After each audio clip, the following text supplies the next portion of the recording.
कारे ककर हेठ मुंहुं झेड़ींदे छॾिया कारा कुंद हथनि में अड़ वछेरा हेठि थी तनी सां ॾेठि मोटनि जनी मेणो ऐं एकता मीडिया ग्रुप जे दोस्तनि खे जिन जी स्टेज सजाई आहे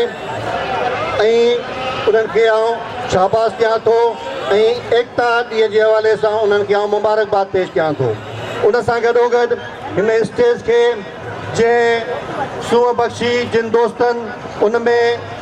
साईं गुलाम शाह साहब, आसिफ बालाजी साहब, रियाज़ चांडियो साहब, इलाही बख्श बिकक साहब, अयाज़ लतीफ़ पलेजो साहब, कमर भट्टी साहिबा, हमीद सरज़ोई, डॉक्टर हमीद सरज़ोई साहब ऐं एकता जे एडिटर तसीर संदीलो साहब, अली मोहम्मद बिरोई साहब ऐं ॿियनि दोस्तनि जो शुक्रगुज़ार आहियां जिन एकता मीडिया ग्रुप जी स्टेज तां अचे सिंधी माण्हुनि खे तव्हां माण्हुनि खे ईद जूं वाधायूं ॾिनियूं आहिनि, असांखे इज़त ऐं मान बख़्शियो आहे, लख लाइक़ हुननि जा। ऐं हिन कल्चर डे जे हवाले सां सॼी सिंध में रहंदड़ सिंधी माण्हुनि खे न सिर्फ़ु सिंध में पर पूरी दुनिया में जेकी सिंधी माण्हू रहनि था ऐं उन्हनि खे अॼु जो ई कल्चर ॾियारो सकाफ़त जो ॾियारो ऐं उन हवाले सां मुबारकबाद ॾियां थो। ईद जो ॾींहुं आहे ऐं एकता मीडिया ग्रुप जे तरफ़ां उन्हनि खे लख लख वाधायूं ॾियां थो। असीं एकता जे हवाले सां